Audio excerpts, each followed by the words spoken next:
What's going on, y'all? It's Ryan Rankin with Boars N Broads. I got Carter on the line, Joey Wright on the line, and this is another episode of Shoat Time. We also got two big dogs on the line, two of the best hog doggers that I know, two of the coolest dudes around, and we got Kenneth and Tkeil with 2B Hog Dogs out of Olla, Louisiana. That's how y'all say it, Olla? Olla. Oh, it's Olla. Olla, Louisiana, baby. Dude, I got cussed out about 4 times for saying Olla. They're like, this ain't from Mexico, boy. This is Olla. That's right. Oh, yeah, it happens. That's funny. Well, tell us a little bit about yourself, you guys. I know y'all are avid hog doggers out in your area. We just want to get y'all on the horn and shoot the shit. We had a good time back at Uncle Earl's with y'all. You got to slip away and do some hunting, but we just want to hear about y'all a little bit. What 2B Hog Dogs is all about. It's just something me and Tkeil was actually just sitting around the house one day, and something we kind of, I guess you call it, through together, you know. And I've always trying to come up with something that, you know, for me and him, and a little kennel name, or and I said, hell, I guess was thinking too deep. Couldn't ever think of nothing. And I said, hell, 2 brothers, 2B. And it just hit me one day, you know, and that's kind of where the name comes from. Don't nobody know. That's just what 2B stands for, 2 brothers. But we got a little side joke. We got a probably ought not say it on here, but we got a few other names to call it, depending on what day it is. But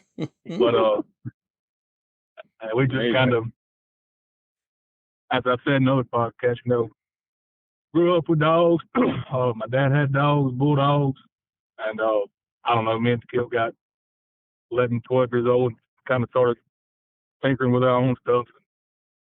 Pretty much roadside much is what it was, and kind of just, you know, took off with it from there, and fooled with a little bit of treeing dogs, started squirrel hunting a little bit. Tkeil actually had one of the dogs he's probably going to talk about on here is a dog we started trying to coon hunt a little bit, and he he liked it, but we actually put him on some hogs, and he liked hogs way better, and was kind of, you know, hog hunting some, coon hunting some, and actually that dog was where the hog hunt took off for me and Tkeil. Yeah. So, good deal. Now, while Carter was down baying 10s in the bay pen in Louisiana at Uncle Earl's with 12, me and Joey Wright got to slip off and do some hunting with you guys, man. And I can't thank y'all enough. We had a great time, dude. Y'all's dogs. You got some powerhouse of dogs, man. From baying on them sounders in the woods. That's just not here. Just not here. Shoot, man. No, that They was don't need but impressive, one man. dog. That was impressive. That was some of the most impressive dog work I've seen in a while. I appreciate it. And no, for real, like I was like, when y'all was talking about how not head with bay up sounders, I thought, I mean, y'all say we pass up hogs to bay up sounders. I was thinking that was bullshit until I got to see it in real life, and I thought that was actually amazing. Now, where'd y'all get these line of dogs from? How'd y'all get those dogs going like that? So not had come from it's kind of funny how it ended up with him. He come from my buddies out of Arkansas that we actually became pretty good buddies over the last year and a half, 2 years. Named Logan Stagg. He's, I guess, around my age, 28 or so. He may be 28, 29, and anyhow, so I had a litter of bulldog puppies, and off a Vader and a little red chip I got called Crimson. And y'all seen Vader, y'all didn't get to see him. You know, I don't know what happened to him that day. He kind of got banged up, I guess, the hunt before, and I guess the aftermath of whatever happened, you know, just kind of caught up to him a little later or whatever. I don't know. He wasn't acting right that day. That morning we met up with y'all the first morning, and the owner broke, and so that's why I put him back in the box. But anyhow, Logan wanted a puppy, and he said, "Hell yeah!" He said, "I'd like to buy a puppy from you." And I said, I wasn't gonna sell him. I said, "Just come get it." And he said, "I want to give you something for it." And he went to talking about some a litter he had of cur puppies, and he said, "I'll swap you one of these cur puppies for the bulldog." And I said, "Okay." And so that's kind of how that went about. So the 2 Jips that I had that y'all seen that made the first hog, Honey and Brownie, their mama on the dad's side actually goes back to some of the same dogs that they did. So it's kind of some of the same dogs already, on her side. Yeah. And that's actually why I was kind of, excited to get the puppies out of them too, because they go back to some of them dogs that them boys fool with, and Dixie been happy with what I fool with. So I was surrounded by good dogs, and but as far as all the mother dogs I had, Grizz, Honey, and Brownie, them go back to some dogs we've been fooling with for about 5 years now, me and Tkeil. And that Grizz dog I've talked about before in other podcasts, he was a real nice dog. And so that's just kind of where all them dogs fell in, and that's how I ended up with a knothead dog. So, yeah, he's a damn good one. He's a damn good one. That's oh, yeah. All y'all's dogs is damn jam up. I'm not singling that dog out. I just ain't never seen no shit like that where he bait up that many sounders like that. That was impressive to me. Man, he started making the habit of that. But the dog, I think he just turned 2, April 19th. So, and Honey and Brownie turned 2 April 23rd. So they're brand new 2-year-olds, And he kind of started making it. Tkeil seen it, a lot of times it's just me and him hunting together, and he's seen it, from start to finish. If you put him on a very fresh track, you can believe this or not, Tkeil's a living witness. I would almost, and he still may kind of do it right now, but this time last year, I'd be embarrassed to put him on a fresh track in front of people. He would backtrack. He would go the wrong way. Oh, yeah. And I'm telling you, I don't know if he went down the rest of the family. I don't know what he done or how he done it, I should say. This dog I would put him on a big track crossing the road. Tkeil's dogs went out there and jumped or busted up a group and, running some. And that's how we catch a lot of them big hogs. They come out of them blocks and cross them gravels. We find the big track and stuff on them 9 times out of 10. It's one of them big bars. And I'd put him on the sucker back track, and I would get aggravated. And I was trying to be patient. I'd tone him, holler. He caught me on the right day one day, and I bumped him. I don't know, he probably on 5 or 6, just enough to make him holler. Look, that sucker kept trucking. I said, God, dog. And long story short, he went out there and made about 30 hogs. I said, there ain't no way this was that. Well, he kind of started making a habit out of it. And it's like I told Joey that day we was hunting. I said, I don't know if it's a good thing or a bad thing, but you go by yourself and you want to just bait one. Sometimes I want to just bait one hog. And, I done that little virtual hunt Alan was putting on, I guess, the month of January. And between me baying about 30 hogs every single time I casted them, and between that and me saving some of my main spots for them tournaments, I kind of screwed myself. But yeah, I just done it for fun. It was all fun. So now how do you justify going in there and picking the hog you want to catch out of that group? I mean, because are you baying him with other dogs, or is he doing that mostly by himself, baying them big sounders? So I entered him in Alan's whatever he's calling that deal, the one dog, which one dog was a bulldog. He didn't have no help baying. And that was my main problem. I'd bay the hogs I needed to wipe that tournament out. It's just there was about 15, 20 other hogs standing there looking at me while I was trying to, I mean, it was aggravating, but it was fun. I caught some good hogs out of it, but when the time needed to come, I needed to catch a good hog. It's like it took to bay about 30 hogs. I needed one. And I got he was baiting water. You can't put him on a big track.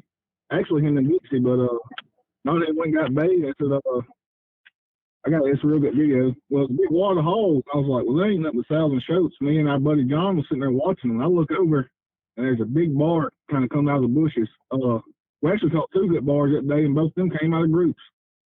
But we ease in there, and John shoots at that bar, and if he hears this, he says he hit it, but I saw dirt fly. Well, they walk off a little bit. They say again, well, Knothead Dixie goes baiting it again. The group kind of busts up, and Knothead just runs through the middle of the group. I'm trying to call Kenneth. They know the hall's coming right to him, but he passed up about 10 holes, went out the back with that big bar that day. I've seen him do that more than once, too. That's awesome. Yeah, That's awesome. he's a fun dog. He is. I'm glad. Is that one of your better dogs you've had over the time, or what do you think your best one was? The best one I've ever had is not his. He's up there on the list, especially for his age. Yeah. Like I said, the dog just turned 2. I mean, he's young, so the best one I've ever had is still going to be the Grizz dog. But I'm also comparing, 3.5. Grizz got killed at 4. I think a month after he turned 4. So I'm also comparing that, a more seasoned dog, in other words. And like he was one of them dogs that just made it look super easy. I mean, when there'd be times I go hunting, we'd hunt all day, and I would never turn him loose because I didn't have to. And there would be times we'd hunt, and it's like, today just ain't the day, and you just put him down, and it was the day for him, And I don't think I'll ever have another dog like him all around. I never clipped him up on the 4-wheeler. I hunted off 4 a lot back then. You could pull up to a bay, and there'd be 30, 40 hogs out there rallying and cutting up, fussing, and he'd never hardly stick his head up off the rack. And you could turn him loose, and he'd go out there in the bay. I could tell him to get out one time. He'd come to me. He was just one of them dogs that you probably get once in a lifetime, like they say, And yeah. But not head is he's doing good. And there's a lot of them dogs come out of them that line of dogs that Logan pulls with that's doing real good. And so he's not he's not just he ain't just a freak accident type dog. Yeah. Now how did that Grizz dog perish? How did he what? Pass away. How did that dog pass away? Was it? Can you hear me? Yeah, I can hear you. Oh, sorry. Yeah, I was going through now. It's one of them things I think I'll die of kicking myself in the butt over. So I keep my dogs in kennels, and I didn't have them in a kennel at the time. Yeah. And it's one of them things I said, I'll get on it this weekend, or I'll get my kennel. One of my latches broke on the door or whatever, and had them on the spare chain. Yeah. And anyway, I kept pretty much procrastinating, and what happened is it's something that'll probably never happen again. Tkeil was actually the one that found them and went back there and checked on my dogs for me. And I was at work, and he had to go to a funeral, and I just had a bad feeling. I texted him. I asked him if he could go check on my dogs, and he went and checked on them before he left. And I got back in my truck, log truck. Had about 7 or 8 missed calls. I said something wrong. Tkeil will never call me that many times. And I just got a bad feeling. And long story short, Bader got off the chain, and they got a little old tussle. A tussle, yeah. And Grizz didn't win. Yeah, I mean, them yard accidents will happen. It's unfortunate, but those things will happen. And it only happens when ain't nobody around. And it's the best one. And Exactly. What's bad is, and some people stretches their stories and all this, and say that he literally walked past about 7 of my dogs on a chain and got that one. Wow. And Which I'm sure Grizz, may have sparked it up or whatever. Been a dominant cur dog. But it's one of those things. What was it, like a month or 2 later, you lost Grizz's brother?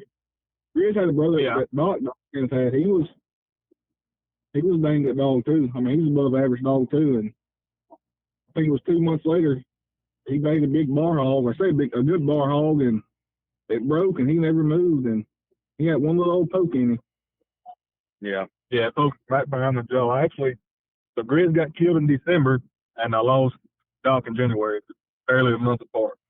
I lost 2 of my best dogs just back to back.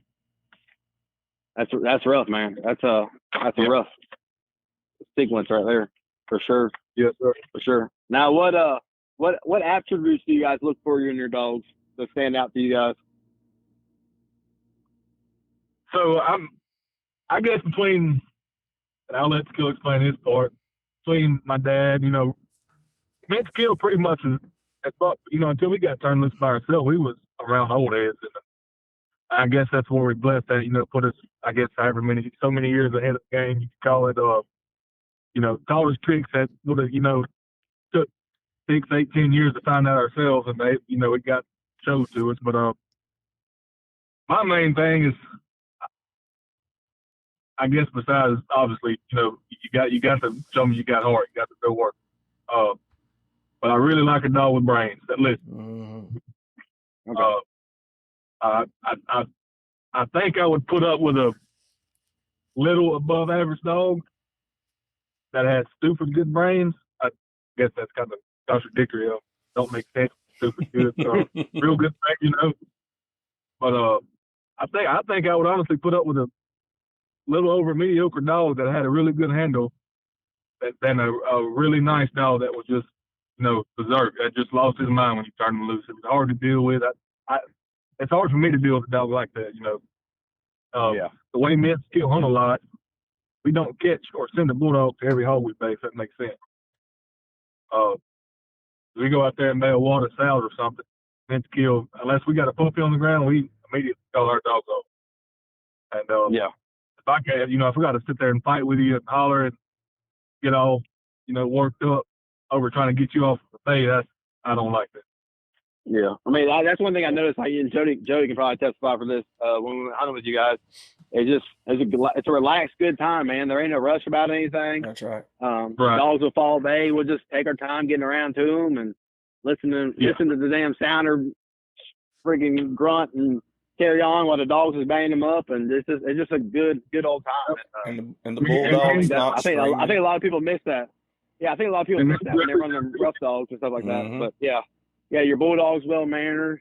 Hell, even Caden Ballard's dogs was well mannered. That little dog he brought, I don't know how well mannered Caden is. That's what makes it fun. How well mannered is Caden himself? I mean, he seems like he could get out of hand. Yeah, he can take after his dog more. Okay, I just wanted to find out before I come back around that way. No, I'm sure he got a little fired up side to him, but I like he get to laughing, and it just him laughing to make you start laughing. Oh yes, it did. Oh yeah, it did. He's funny, man. And then he got good dogs too, though. Say that again. I said, Caden got some good dogs too. He's got some. I think all of his bulldogs are like that. Honestly. Oh yeah, everybody's listening to this. I know. Old Joey Wright loves the white boy Rick, but he was loving up on that plot dog Caden had. Yes, I was on top of the box. I sure was. I'm not colorblind. Hey, listen, I got if I had a plot out here, his name would be White Boy Rick. Yeah. I don't give a damn if he go find a hog. That's what I'm talking about. That ain't no lie. I like old Caden, man. I thought he was older than what he was when I got on his Facebook. I think it said he was like born in 03 or 06 or something like that. I was like, damn, he's an old soul.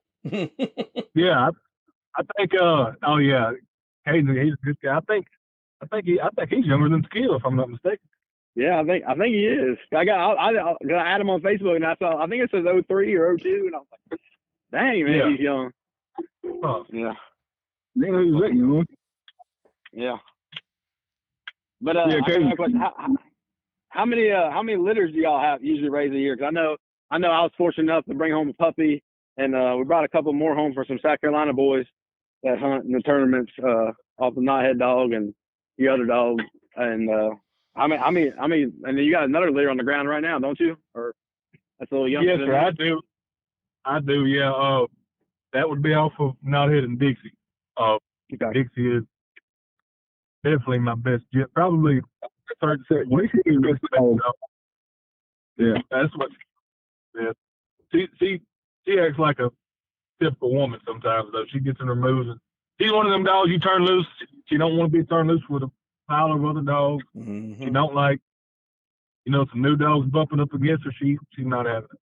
You got to turn loose with one or two dogs she likes, or mainly she's really a solo. She's about like Nadia. She likes being by herself. You can turn loose with her two daughters, Honey and Brownie, and they may go 100 yards. The next thing you know, she's going to the right, and they may go to the left. She's always been like that. But little heifer can get made quick, and she's fast. She's thrown. Honey and Brownie's got some smaller dogs. I don't know if y'all have noticed them when I pulled them out of the box. They ain't very, which they're young too. Mm-hmm. They're big dogs. That's that big one. Oh yeah.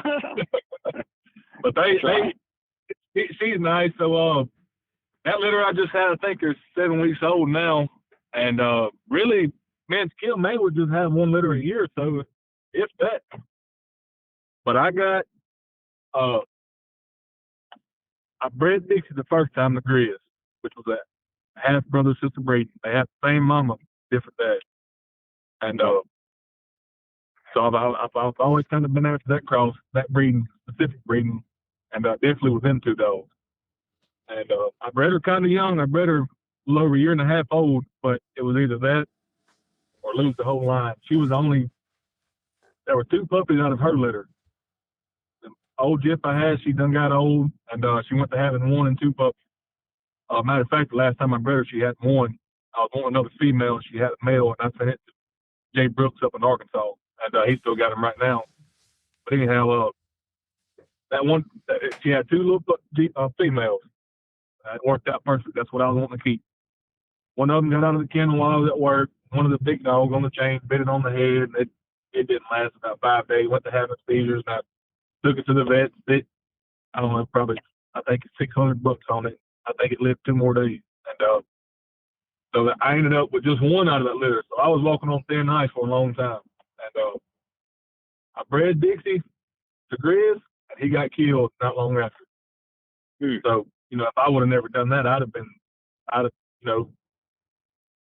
in the bind. So, and between that and losing Grizz, and then his brother, like Tkeil was just talking about, I told Tkeil, I said, I won't let that happen again. So, we try to stay around, I guess I said all that to say this, we try to stay around probably 2 litters a year. And if we're sitting pretty good, both of us, I'm not going to breed nothing unless something just, wild happens to my dogs. I hope it don't. But Tkeil's got some of the same dogs. He's got plenty. As of right now, I'll have plenty. So I probably won't make another breed probably for a year or so, Okay. The Lord said the same. Oh, go ahead. Oh, it was the same thing with me. So the mama to the puppy you got, I got a brother here now, but my Dally Jip, her dad, he got killed. So I mean, I bred her. That's why I bred her this year again. It was the same thing like Kenneth said. If something happens to her, then I'll lose that blood. And I mean, they're decent dogs for sure. But I think this year is the most. Me and Kenneth's probably done bred a few Jips at a time, but we both normally, if he breeds a Jip, most of the time, me and him just keeps them. And we got 2 buddies, Dawson, Doyle, and JB that we'll split puppies with. But I don't know. I like Kenneth said, I learned even when you want to, you better breed them. Yeah. Mm-hmm. Yeah, that's right. Now, them puppies, man, they look good. They always look good. All the puppies I've seen on Snapchat and your litters that y'all had look great. What's the process, y'all? Y'all got a special process of how y'all raise your pups? Oh, so I guess between both of us, they're going to be pretty much about the same. I'm sure y'all heard it before. I guess you get them past the dying stage, you could call, getting sick, making sure they get having shots and worm, yada yada. Me and Tkeil's a real big fan of just once they're going to make it as far as, not get sick over any little thing that happens or weather changes or whatever, the case may be. Turn them loose and almost forget you got them. Yeah. I'm a big fan of that. Actually, Honey and Brownie pretty much started themselves at my place. I had a big pasture behind my house, and I had a hog pen on one side. I had some blooded hogs in, and actually would throw a wild fowl in there every now and then, trying to get her bred to that blooded boar of mine. But actually, they were running loose. I went back there to feed one day, and I don't know, Honey and Brownie and whatever other puppies they had there, knothead, and they was just big enough to walk over the dang grass back there. And I went back there. I said, "That dang well, that tail's gone." And she hadn't been gone long because I was just back there, about 3-4 hours prior to that. She's around here somewhere. She was an old poor bony fowl. A buddy of mine had just caught with a dog. She wasn't, all fired up and full of spunk, so I knew she wasn't far, and there was a real bad thicket behind my pasture. And, so I wasn't paying no mind. I was throwing some feed in my straw for my buddy dogs. And them little puppies, they sound like little squeaky toys when they went to barking. They wasn't loud at all. And I was sitting there pouring feed, and I heard it. Go, go, go, go, go. The other one went to barking, and one more went to barking, and I said, well, I don't think I said that. There ain't no damn weather, man. That's how. And they kept on and kept on. And I said, if they're out there messing with something, doing whatever it may be, they'll guess eventually come out. They bathed probably another 20, 30 more minutes, and I got to getting curious, so I went and grabbed that little red bulldog dip of mine, walked to the edge of my pasture, went under my fence, and I thought, I'm going to see what this is. And good Lord strike me dead now. I'm like, turned her loose. She went out there, and I heard a little racket. I heard a seagull squilling. They had that little spotted salad guy with my pen bait, and they probably, 5 months old, 4 months old. They wasn't big at all. And, that's awesome. And just kind of, from then on, it was always near back there, and there was a creek right behind it, a little stream, a branch off of a creek actually. And so there's always some coons back there. I had a little camera back there, and I'd always see them. And they'd be messing with everything. So I kind of knew they had it, so I just let them run loose. They kind of grew up, got to that puppy stage, and I believe it helps with that a lot. You pin the puppy up 6, 7 months old. It ain't no different than a kid. It's tough. You keep the kid, you keep the kid cooped up in the house, most of his life. Let him out every now and then, and that's kind of the example I give my buddies. You got 7 other kids come over here, playing with balls, cutting up, having a good time.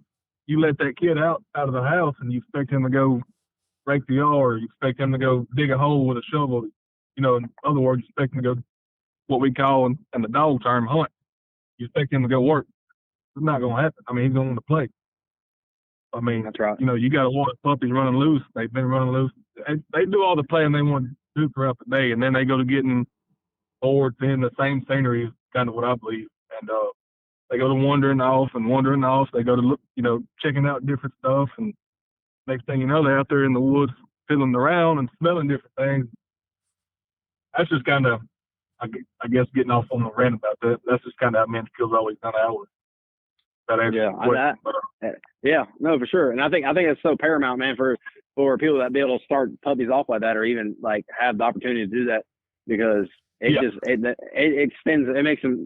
makes the dogs the puppies become light years ahead of the dog when you first take them to the woods. Yep.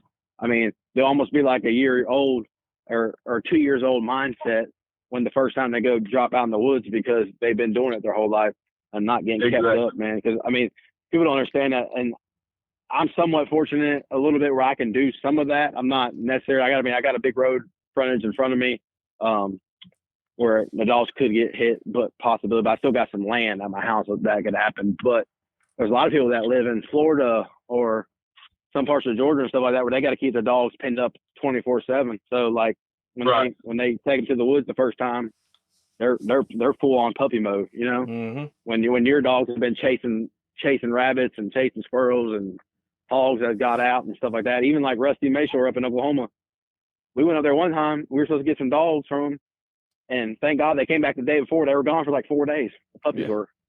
And I think Joey's got one of them. Yeah, you know what I'm talking about? I got a pair of them. Yeah, that's what I'm saying. They were gone. They were just gone. Like they were just gone. Like they were gone. He's like, oh well, maybe they'll come back. Maybe they won't. They were 3 miles.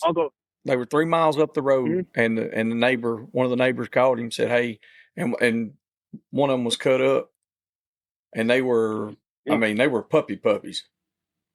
Yeah, they were like 4 months old. Yeah, I turned Tough out the very first time. Very first time I ever turned him out on a hunt, he went with Rick 2.38 miles and sat down, babe. He never went nowhere. Like he was gone. I said, "Well, shit, that worked." It's such a. That's the same thing that happened when Carter got girl from Uncle Pat. This stuff's wild as shit. First time they went 900 yards. First time we ever cast her, went 900 yards just fell bathe. Yeah. First time we took her on.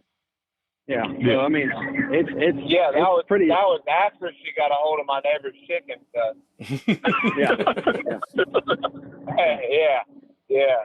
she come back with feathers in her mouth. I said, "Oh, I know where you've been." And she still does that to this day. She killed her, and my old age red heeler got out, and they went down 3/4 of a mile to my neighbor's house, got in the barn, and killed 22 chickens and 3 turkeys, grown chickens too. Oh yeah, yeah. That ain't no good. My daddy broke some dogs one time. I just pulled the checkbook out. I said, "How much I owe you?" That's correct. My daddy broke some dogs off chickens like that, Carter. He had a Cocker Spaniel and a Beagle, and they was killing chickens and turkeys constantly. And I mean, he tied them around their neck, let them wear it off. He whooped them. He done everything. Him and my Uncle James put them in a 55-gallon drum, rolled them down a hill with chickens in it, and shot that drum over and over and over with birdshot. Oh my gosh! Listen, if you said Kentucky Fried Chicken, them some bitches went under the truck. I'm talking about, like, I'm not saying do that. I'm just saying you can't break an older dog. It can't be done. No, that's right. Go ahead. The best part about it is I was at work when it happened the last time, and Brenda calls me freaking out. She's like, "There's some crazy lady in our front yard screaming about chickens." Well, girl was out in the front yard baying her, baying the other woman, we'd have had a 10. I mean, she was just sitting there, just every breath, shout, shout, shout. You know, it's just like, that woman, she didn't speak no English. I just said, "Call your husband, and I'll meet up with him." Boy, they got to waste them chickens, but I don't know, man.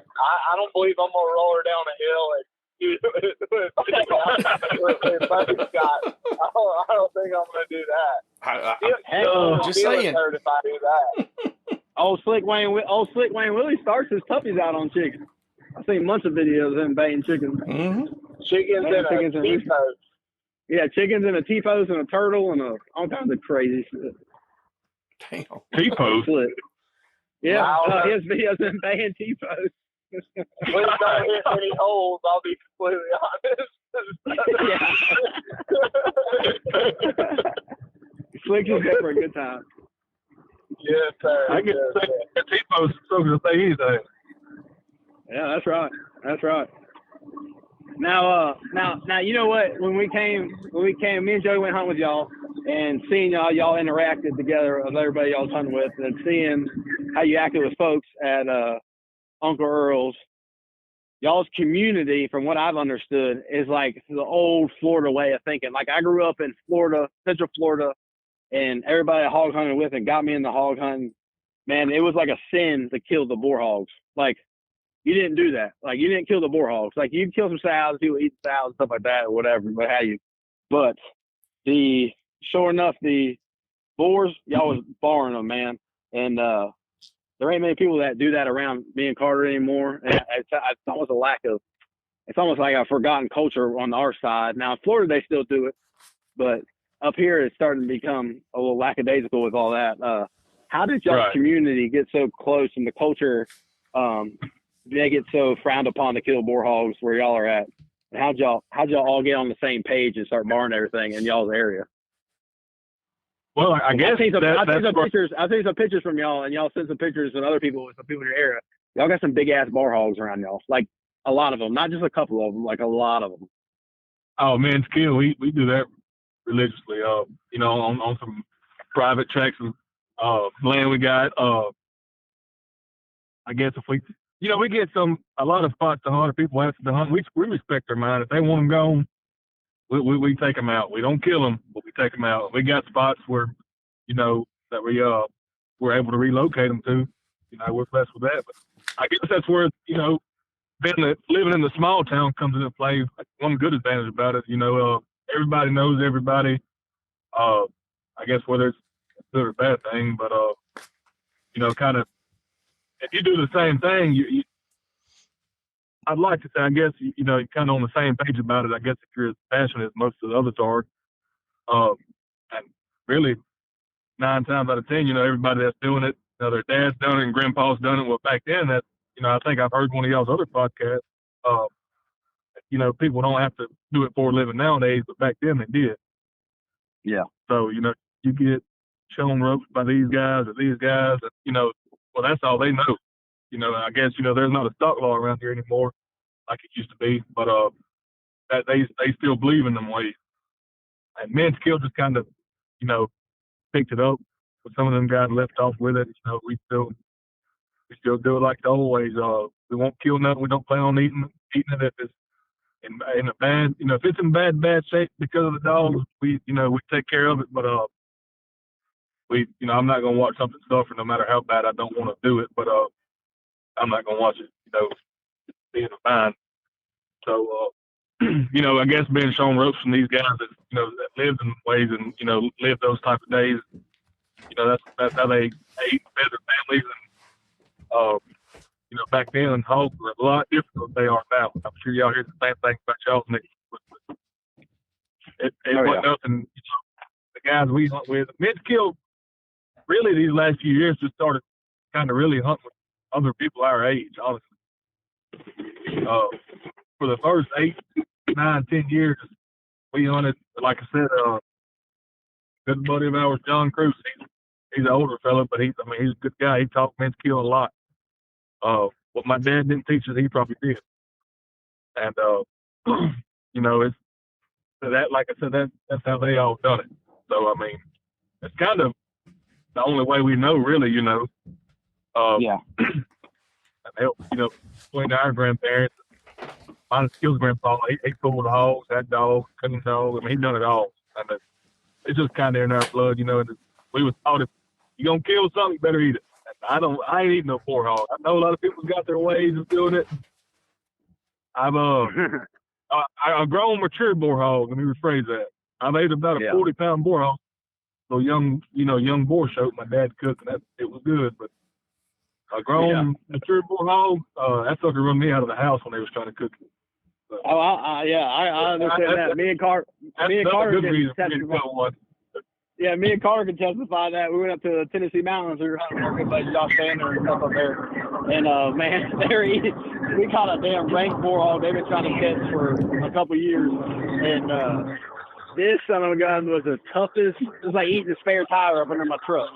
It was some tough shit. And them old countrymen up there they were crushing it, weren't they, Carter? They were crushing it. Hey, and we were both like me and Carter. Them pork steaks look like the donuts that you got, the donut tire that you pull out of the vat. Hey, but listen, man, and them hogs up there, like, they got the cleanest water you can imagine, eating acorns all the time. Like, they ain't really messed with. There ain't no pesticides or nothing up there. But boy, and you got to eat a couple pieces of it. You got to be polite. And you just take a big old bite of cornbread and drink the blackest coffee you ever drank in your life. Just wash it right down. And them old heads up there, they'll come up to you. They know it don't taste good. They'd be like, that boar hog tastes good. Just looking at you to grimace, trying to see if you'll make a face or something. Because they know just as good as you do, that thing don't taste good. But it's the same way. It's kind of the culture up there. You eat what you feel. You eat it. 100%. Yeah. 100%. Hey, I asked Kill about his little boar hog incident. He's up in Arkansas hunting, but he's Ethan Ferguson and that's other guys. I'm feeling puffy fingers over that. Hey, we got that guy. I thought he was joking. What's his name? Is it TL or TO? OT? OT. OT. Hey, man, he was as cool as a fan. He's a real good guy. But Ethan Ferguson, he dropped his dogs first thing in the morning. They made a real nice boar hog. And he kept saying, I want the nuts out of there. I thought he was joking. And, man, we'd all taken pictures. I think it was New Year's Eve or something. I can't remember. It was some holiday. And we all got together and hunted. And we just took pictures, sitting there, talking, standing around the hog, doing a little normal ordeal or whatever. And we're getting ready to walk out, and I turned around, he's cutting the nuts. I said, he ain't joking. I told the kid, I said, he's really getting the nuts out. And man, we hunted and caught some more hogs and got back to the camp later on that day, and he got some of the ice chips with the beer. Man, you could open the lid and get you a beer out, and it was like a slap in the face. And the smell of the nuts, and you can only imagine. So we got back to the camp. He cut the old film, the skin off of them, and I ain't gonna lie to you, he cut them up in little strips, battered them up and fried them. It was real good looking meat if you didn't know what it was. But Tkeil just so happened to be, he was gone to he wasn't around for about, I don't know, I think he was on the phone. I don't know what he was doing. Those who know Tkeil, he was on the phone. Tkeil walked from here to Arkansas on the phone. And I think he was on the phone and then walked about a mile off. And so anyhow, for some reason he wasn't around when we was doing all the cooking. Well, we all done tried it, and I about threw my guts up. As soon as you bit down on it, it's just like the smell of the stoutest boar hog you ever caught right in your mouth. And I couldn't do it. And we all got back, or Tkeil got back, and we all act like we don't know. Oh, man, that was good. Tkeil said, hell, I'll try some. He took a big old bite out of that sun gun. I thought he was going to throw his guts up.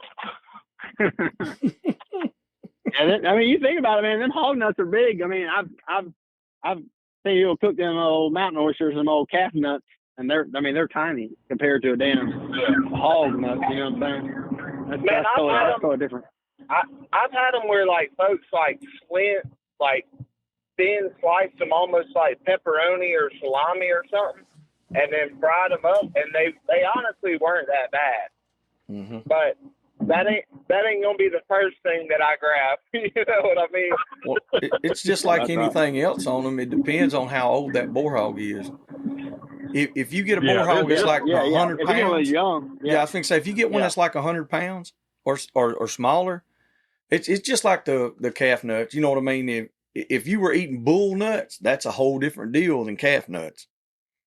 And, Ronnie Creek cooks every time. I mean, usually Ronnie Creek's cooking bull nuts every year or calf nuts at the terrier trials.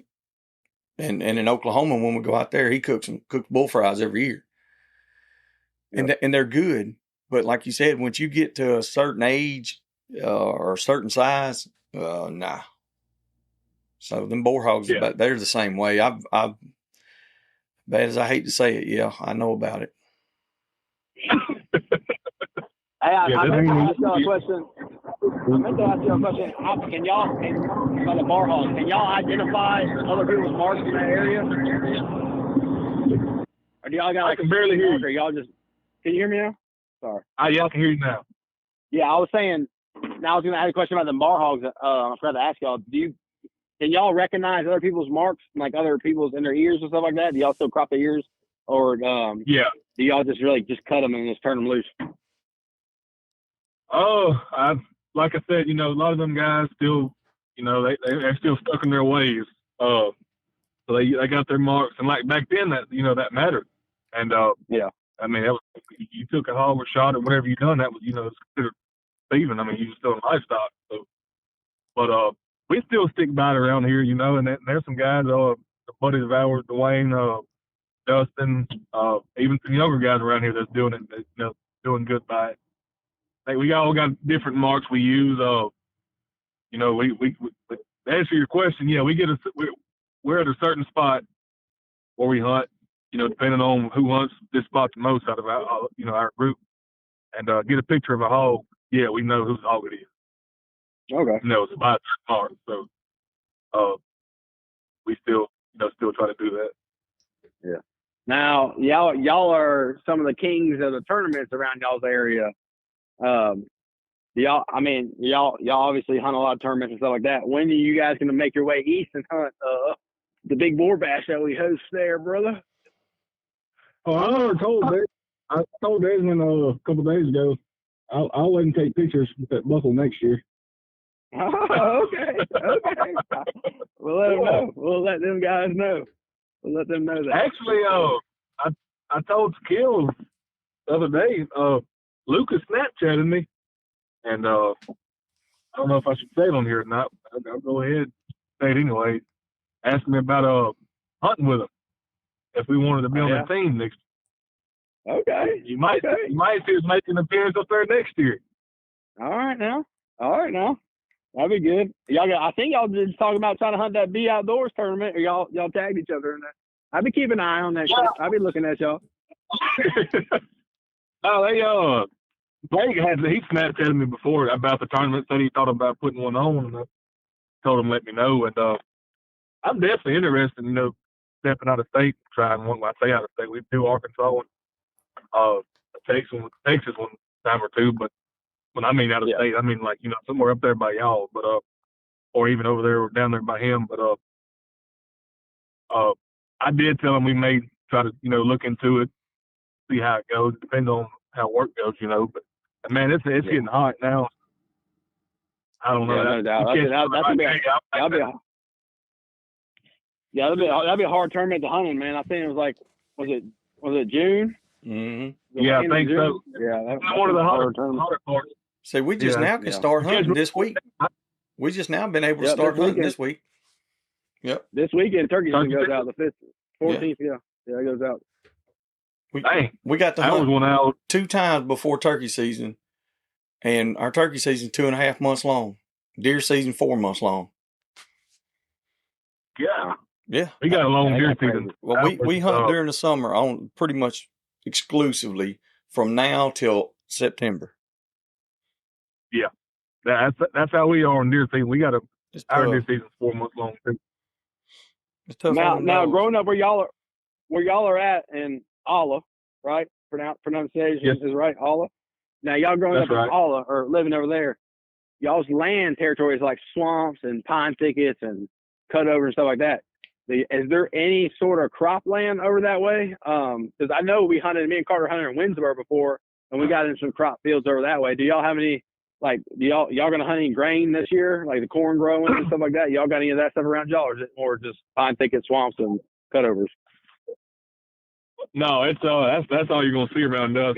You go to getting up there around Winnsboro and Monroe, and actually go to getting more north, and really either way, northeast or northwest. You're fixing to start seeing more cornfields and stuff like that. But all we got is, and especially as much logging is getting done nowadays, is a lot of stuff's turning into cutovers and thickets, and we got some little small bottoms here and there.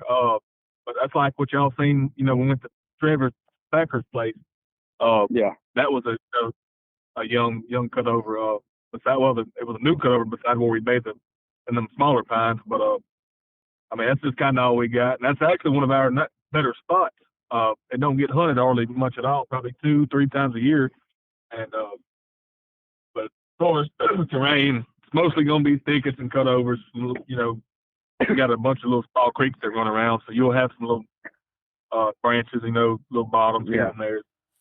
Hey, everybody, that Thacker spot is so good, and the hogs there are so good that the dogs and the hogs are running back to your truck and try to jump in the dog box for you. They don't even have to tie. Yeah. They'll just bang them up right in the middle of the road. They'll just come out of the fountain right in the middle of the road. When y'all was out there watching the hogs beside the road, me and Joey was in there in a thicket. Yeah, people was working. And getting ran up by hogs, hollering for mule tape, and y'all was out there videoing hogs, Yeah, they was out there videoing wouldn't it, Tkeil. They was like, look at this hog. Man, I'm over here. Tkeil's like, I ain't got no more mule tape. And then I'm trying to swat dogs off of the hog. Well, the hog runs me down, and another dog gets him, and I'm holding that one. I said, well, I hold him. And then here come another dog on another hog. Y'all still out there getting cold beer and laughing and carrying on or whatever y'all was doing. I had a 1.5-year-old bulldog that ain't never seen that many hogs ever. Well, blame it on the dog. Caught like 5 or 6. No, I'm saying he caught like 5 hogs in a matter of like 30 minutes. Yeah, he did. He was gassed at the last one. And the last one was obviously the biggest one. He was getting his ass whooped. But I said he's hung up. I couldn't. I wanted to get off them vines, but he was a little bit too close to that hole for me. Yeah. Well, remember we sent him in there. We sent him in there for reassurance because it sounded like it was squealing before we got there. Remember? Yeah, we went to walk in there. Dogs were and it was another bay dog by us, and he heard them. As soon as he ran in there, my Willie dog, which he's bad about it, he'll do it. But when that last bay dog ran in there, he hung him. And it sounded like a shoat. And I was leading Ryan's bulldog. I said, "You mean turn him loose?" He said, "No, yeah, just go ahead, let him, he ain't about me hogs, turn him loose." Well, as soon as I turn him loose, the hog breaks. And we run around there and look, and it was the biggest hole we caught all day. And Ryan runs in there, "Why ain't my bulldog caught?" I said, "He's hung up." When he gets unhung, he goes and catches. But when I go in there and flip the hole, Ryan's bulldog, he's laid on the side, wore out. He never turned loose, though. Yeah, he looked like a damn. When he was hung up, he was reaching out like he looked like a damn soft-shelled turtle, like he hung all the way out trying to get it here. But yes, sir. Hey, It was a good time. Go ahead, Carter. Soft-shelled turtles. I got to interject real quick. Joey, do you remember that soft-shelled turtle we seen when Cody got with that? I got a video of that. Like a road sign. Dude, I got a video of that son of a bitch. The biggest soft-shelled turtle. You know how you drive down the interstate, Tkeil and Kenneth, you see them big old love signs that they stick out over everything? That's what that soft-shelled turtle looked like in the ditch. I mean, that sucker's neck come up about 6 foot out of the daggum water. We thought it was a gator. I couldn't catch him. And I grabbed him on the tail, and he swung around and tried to bite me. I said, "No, I ain't going to catch him. Never mind." I got a video of you and Nathan down in that damn ditch fighting with that turtle. Man, the ditch was 4 foot wide, and the turtle's feet were on the bank. Yeah, it was big. Y'all was definitely not catching. And y'all in there trying to catch turtles. Y'all didn't catch shit that day.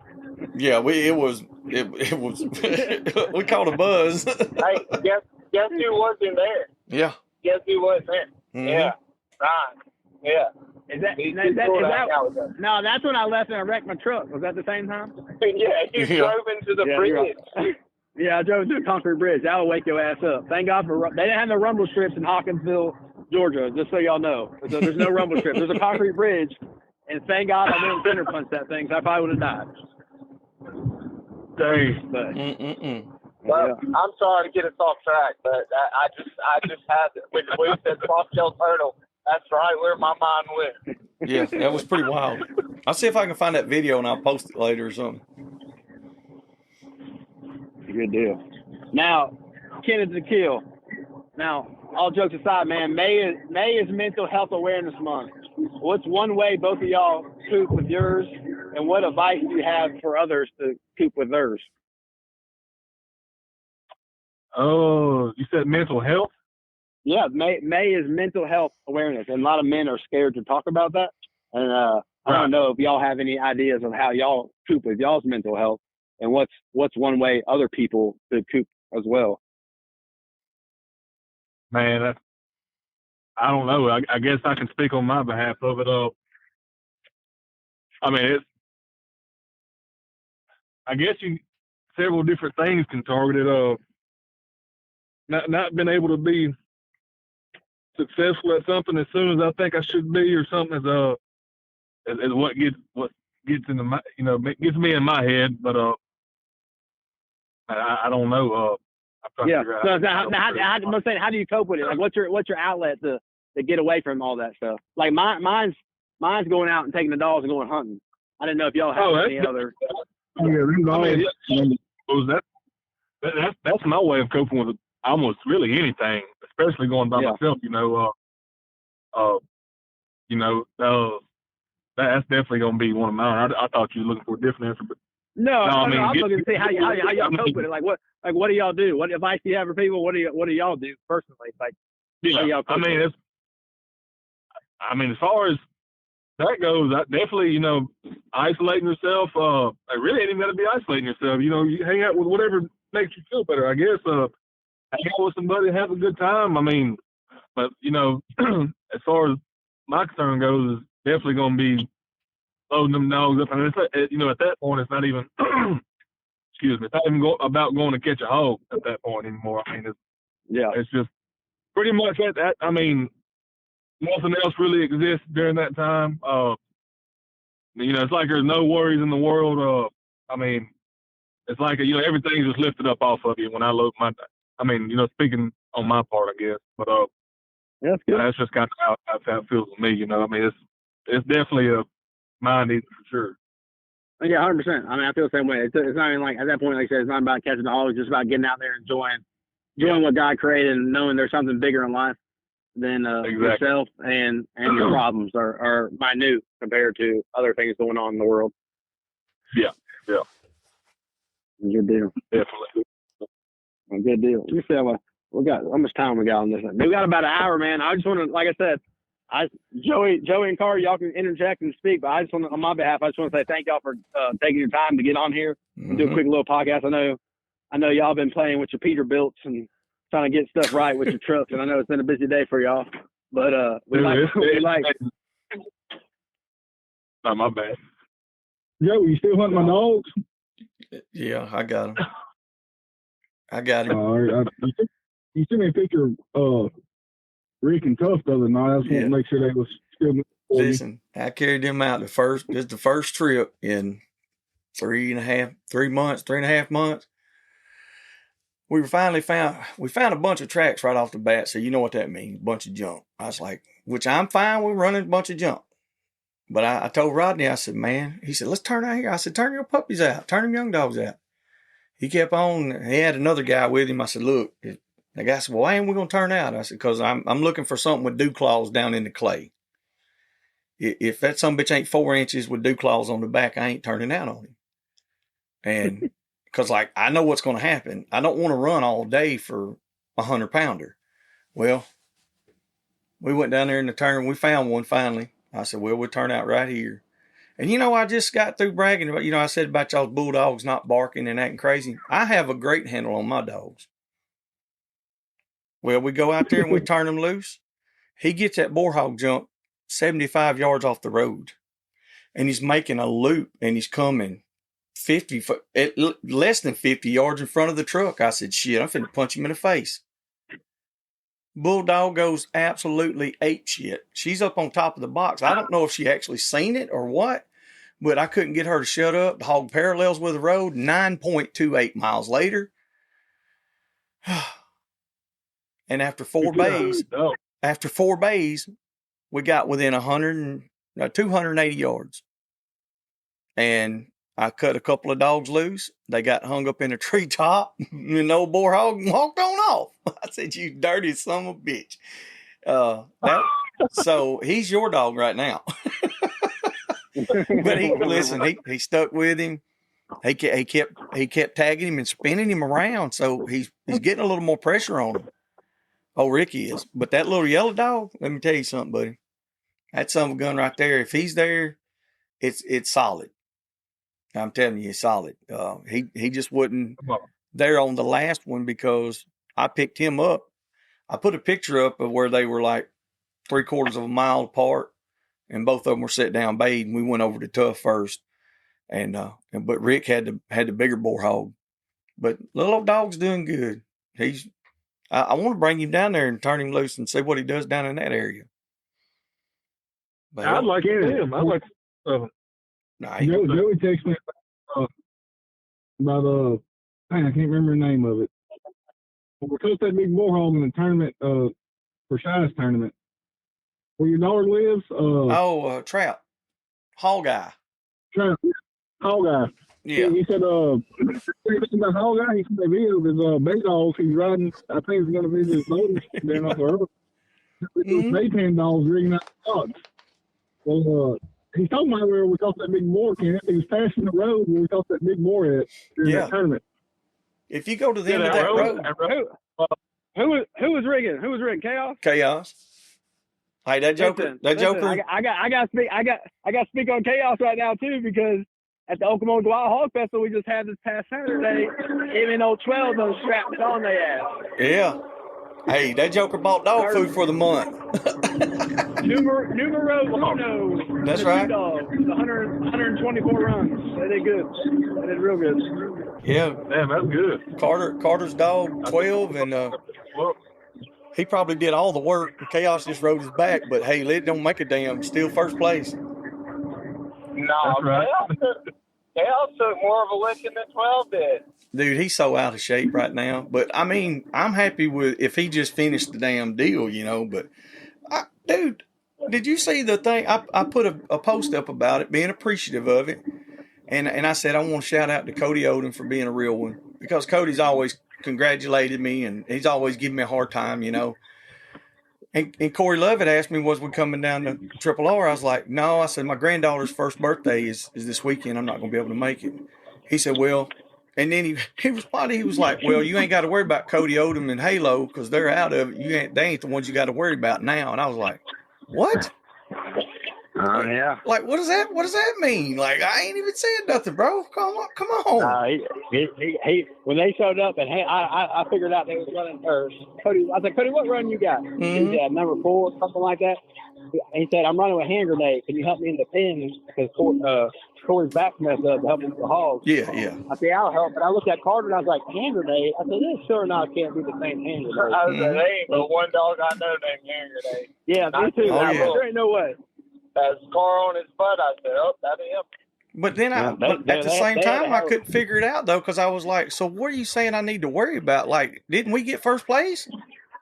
Yeah, that's right. Hey, what am I worried about?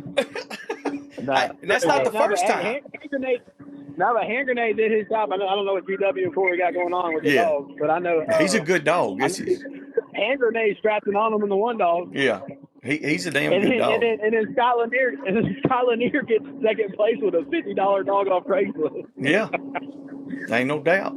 Damn. Yeah, but Chaos was rigging out of that damn box. Junior's the one that started rigging. But Chaos, he stuck his head out and he went berserk. I said, damn. And I told Rodney, I said, slow down. Let me look right here. And I looked out the window and I backed up and there's a boar hog track going across the road. I said, boys, he's right here. And I didn't know. It kept showing my daughter lived right up. That's the first time I've ever been to this place she just moved to now. And I kept looking. Hell, we didn't go a quarter mile and there was a house. I was like, oh, Lord, help me. Please, Lord, don't do this to me. I said, because I don't even live here. I don't know nobody here. Like, oh. And then she's like, oh, yeah, we were in that hunting club. And I was like, so you're in the hunting club? No, we didn't get back in it this year. I said, oh, God. I said, you killing me, kid. You're killing me. You got to get in it next year. Yeah, but I just thought we don't have places like that. Like, generally, if there's hogs in the area, there's no people around except extreme South Alabama. Where we're at, you're not, man, I don't know anybody that really can do that, So I feel like a lot of people take for granted the places that they have and that they're able to hunt and the way they can hunt their dogs. And a lot of us would die to have places like that. But at the same time, I don't know that our dogs would even be as good as they are. Seems like the less hogs we have, the better our dogs turn out to be in the long run. Yeah, I can see that. Yeah. Hell, me and Carter went hunting this past yesterday. Was it yesterday? Yeah, yesterday morning. We turned out one time and didn't see the dogs for 4 or 5 hours and had to go cut them off from getting on a highway about 3 miles away. Hell yeah! Didn't catch a single hog, but they hunted them and it was A for effort. But they wasn't under your feet. That's right. That's right. Still, we're definitely, and I'll admit it. We got plenty of hogs. I won't ever say we don't got no hogs. And really, in certain spots, we got too many. I mean, we like to go after the big hogs and like to make them bars and stuff. And our problem here, and I've heard Joey talk about this some other podcasts about running hogs, and everybody says they got the worst one. Everybody says it. I mean, our hogs run the worst. 100%. And it's just because you fool with them the most. I mean, and you're gonna sound be biased about your spot, and ain't many people be honest about them. Tkeil's got plenty of hogs. What's hard to do around here is get on a big hog and stay on that big hog. Yeah. Yep. And because of so many sows and shoats. That's hard to do really anywhere, but I think that's harder. Where other places do, you can run one 3-4 hours before he may dump you off. That ain't happening here. You run one here, you better bay him before a mile. And y'all know as well as I do, it don't take long to get to a mile. No. This one the other day, Ken, like you're talking about, he tried to dump them off, and he did. He dumped all the other dogs off except for Rick. And I guarantee you, now I didn't go back and look at it, but I know the property very well. and I've run this same hog before, I'm 99% sure. Well, he probably didn't go a half a mile all 4 directions, you know what I mean? But we put almost 10 miles in that loop, and all he was doing was trying to get them dumped off. That goes to show you that there's not a lot of hogs there, because that's the only sounder. That's the only group of hogs in that area. So he had to stay there to try to get rid of the dogs. And when he finally made one break for it, well, we had him. Like, we had him bait up. Like, I could have eased in there and shot him. There's several times I could have picked him off across the road, but I didn't want to put no other dogs on him. I want to do it with one dog. And so therefore it's a little tougher the way I was doing it. But like you said, it can be, I think it's more of a challenge to go to a place where there's so much scent. It's muddled with scent. There's so many tracks and so many pigs. I think it's harder for a dog to really pinpoint one good hog out of there and stay with it. That's why I get Knothead just made the whole sounder. Mm-hmm. Yeah, Knothead, like, I ain't picking you out. He said, I got you all. Yeah, he don't care. He don't give a shit where he at. No. He don't base on. It's crazy how much he does that, and and I'm gonna sound biased because it's my dog, but I mean, he makes it look easy, and I wouldn't. I don't care whose dog he would. He sure did. He one dog being that many hogs, it shouldn't look that easy, and I mean, he just kind of does it, and I'm like I said, he's a young dog, so I'm still learning him. I mean, I know him fairly well, but he's still learning himself. So I can't say I know the dog to a T, but I mean, I know, I can tell you this much. You can ask Tkeil. I can tell you when he's got a group bay. I don't know if y'all heard me that day, but it took me a minute to call it, but I ended up saying it, and this is before I knew there was a group of sounder. Oh yeah. I said, I think he's working the group. He hardly stays treed on that Garmin, and he'll throw big half loops or maybe big loops, and he won't stay treed. It'll show he's barking, but he won't ever stay treed. We were hunting in Minden one day, and I said, man, Garmin's acting no, that collar or something. It's one of the first times he'd done it. And me and Tkeil and a couple other buddies, we had to split up, and I was by myself. And he was circling, showing me barking 20 barks a minute. And it's kind of windy, and I wasn't but about 200. I got the closest I could get was about 200 yards, and I said, that sucker ain't bad. I don't hear him. And he's a fairly loud dog. And anyways, it rocked on, and I sat there a good hour, and I finally, looked on the maps, and which I normally stay on the maps anyways, and I kind of went to actually paying attention. He was making the same circle, making about 100-yard circle. Mm-hmm. I said, that dog, he's baying something. I mean, something going on. And I got in there real, real close, and really too closer than I thought it was. The freaking woods woke up. I called Tkeil, and Zach, I said, bring me a freaking bulldog, because they had the bulldog on their buggy, and that's kind of one of the first times he'd done it. So I can call when he's baying a group. Definitely when he's baying a group. I can tell you just about if he's got a pretty big hog, kind of in a thicket bay, and I know when he's kind of got a shoat bay, he kind of hammering on it, ain't really moving. He can typically see those hogs pretty good, and he kind of bays loose. So if he's in a thicket, with a big hog, he's staying back. He kind of, like I said, I can kind of tell what he's doing. Now, you say you hunted in Arkansas and Mississippi, Texas? Texas, I don't think he's been in Mississippi yet. He's been in Arkansas a bunch. Has he went to different states and done that, though? Man, he's done it everywhere he's been. Well, listen, I want to say, if he comes to South Carolina, Georgia, I want to see that happen. But I'm telling you, I've been hunting hogs with dogs for about 17 years, and I ain't never seen no shit like that. I don't know, man. He's weird. Like he goes out there and he figures out where the suckers are. He'll make big loops and big half loops, like 800-900 yard loops. It's like he closes them in, and I don't know. I don't know how he does it. Yeah, that's exactly about like how he does it. That Louis dog Nathan had. He started doing that, and he's one of the first ones I'd ever seen that would rather. He didn't bay a sounder every time we turned him out, but he bayed sounders more times than he didn't. He's one of the first. He would rather do that, and he wound up getting killed. But when you were talking about Knothead first doing that, I said, man, I want to see this, because I was trying to think, I was like, would dogs really want to do that? Because I've never had one, and that just solidified it right there. But Knothead's probably, like Ryan said, it's one of the first ones I've ever seen where you could say, hey, he's going to go do this. And he didn't do it one time. He did it a couple of times right there at different places, and it made it look like it wasn't nothing to it. People thought I was joking. I was like, we turned loose 2 times with him and bait 60 hogs. I don't know if it was 60, but it was damn sure more than 10 or 15. I know that. No.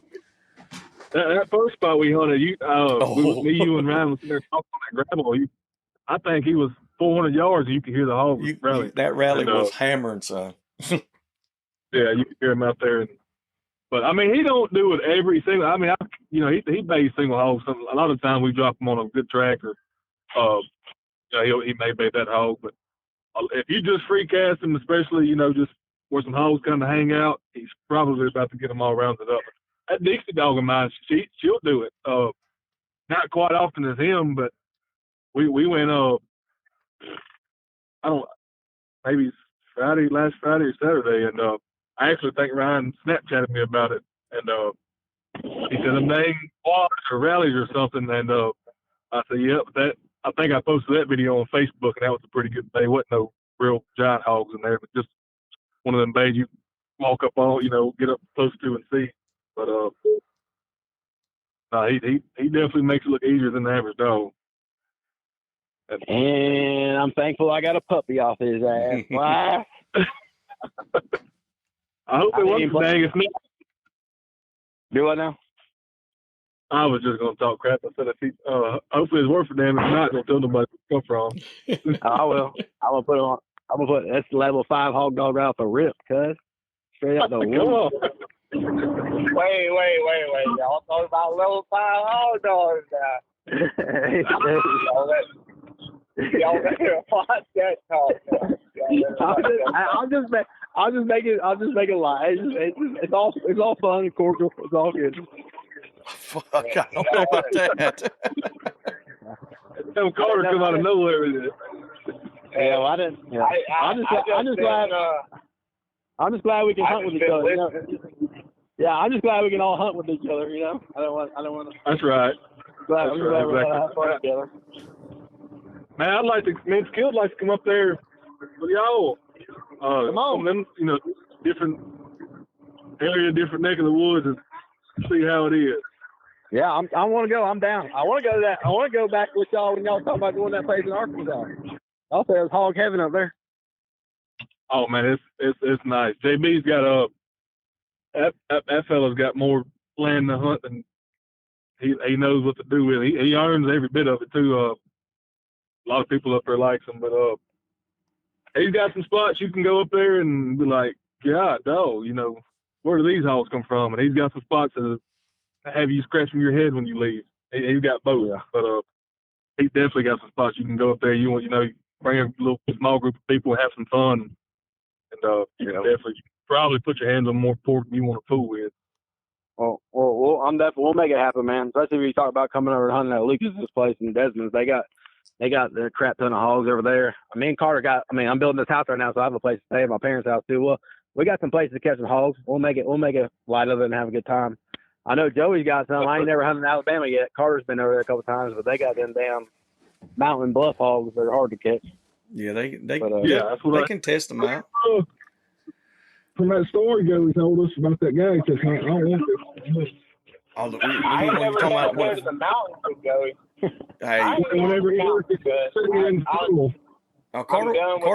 Carter went to the swampland with me down there.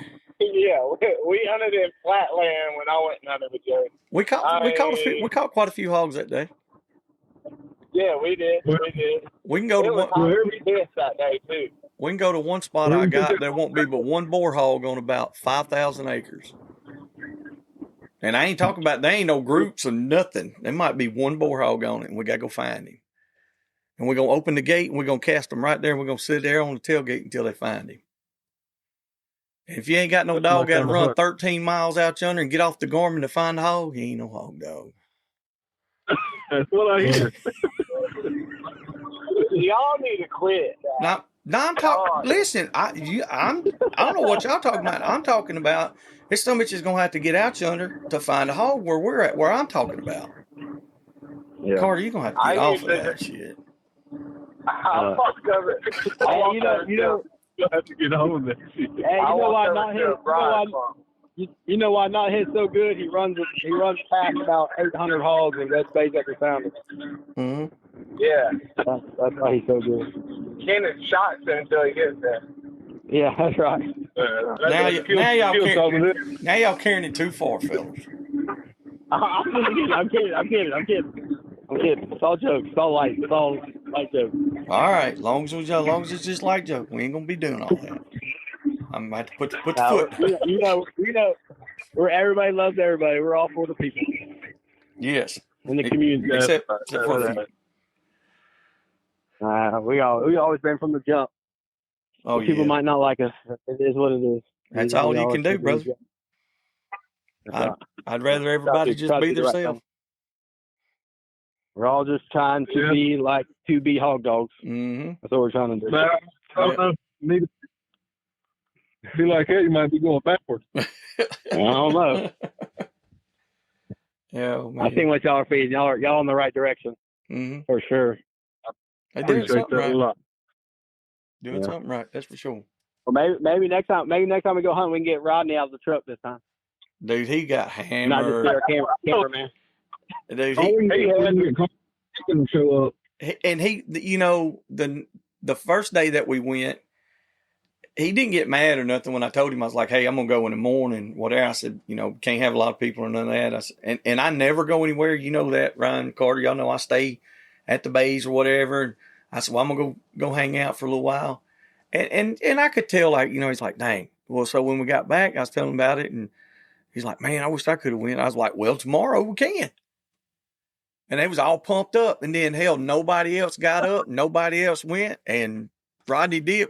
The only reason he went because he was asleep in the truck when I left. I drove the truck. He slept. He stayed.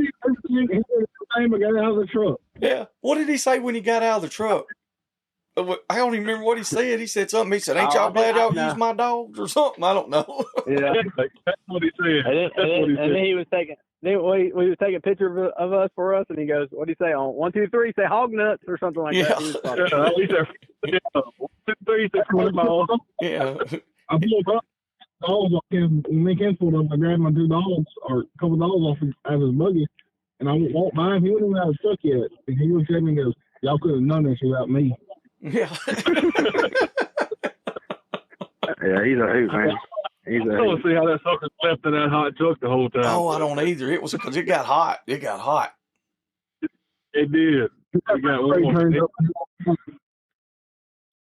that sucker's tough for sure. But I thought about that as soon as we pulled up. I think he stayed out and drank until like 4 o'clock that morning. So it's pretty wild. Yeah, that'll do that. That'll do that.